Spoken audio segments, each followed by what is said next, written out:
ဒီနေ့မှာတော့အိမ်မှာတင်လွယ်လွယ်ကူကူနဲ့စားလို့ကောင်းတဲ့ခောက်ဆွဲလေးကိုကြော်ပြပါမယ်ရှင်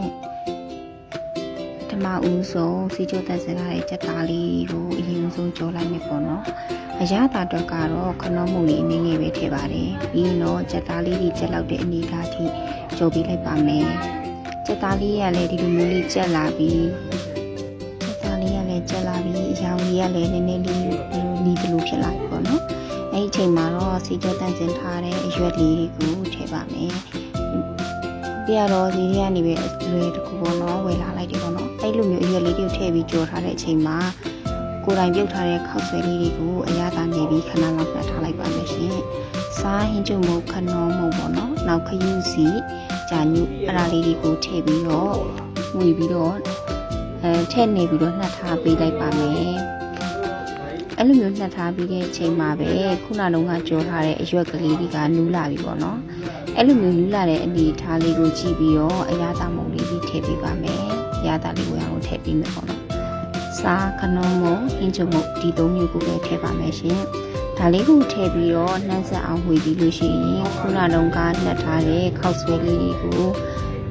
သူနဲ့တူတူပေါ့နော်ရေလေးနဲ့စစ်သွားပြီးစီလေးနဲ့ပြန်လာပြီဆိုတဲ့အချိန်မှာသူနဲ့တူတူခောက်ဆွဲလေးကိုထည့်ပြီးတော့ရုံးမွေပေးလိုက်ပါမယ်ဒါဆိုလို့ရှိရင်တော့ခဏလောက်နေလို့ရှိရင်အဲ့လိုရုံးမွေပြီးတဲ့ခါမျိုးမှာရတာရှိတဲ့ခောက်ဆွဲကြော်လေးပေါ့နော်ပူပူလေးစားလို့ရပါပြီဒါဆိုရင်တော့အယောင်လေးလေးလာတယ်စားလို့ပဲကောင်းနေပေါ့နော်ဒီရပါနောက်တစ်ခုကအခုဆိုလို့ရှိရင်တော့ဒါခောက်ဆွဲကြော်လေးရသွားပြီပေါ့နော်ဇွန်နဲ့ချောင်းနဲ့အားရပါရမှုမယ်ပေါ့ဒီလိုဒီပေါ့နော်ဖုံးကကိုတယောက်ထဲရတာမလို့ပြောရဲဇွန်တစ်ချောင်းနဲ့ပဲမှုပြထားရပေါ့နော်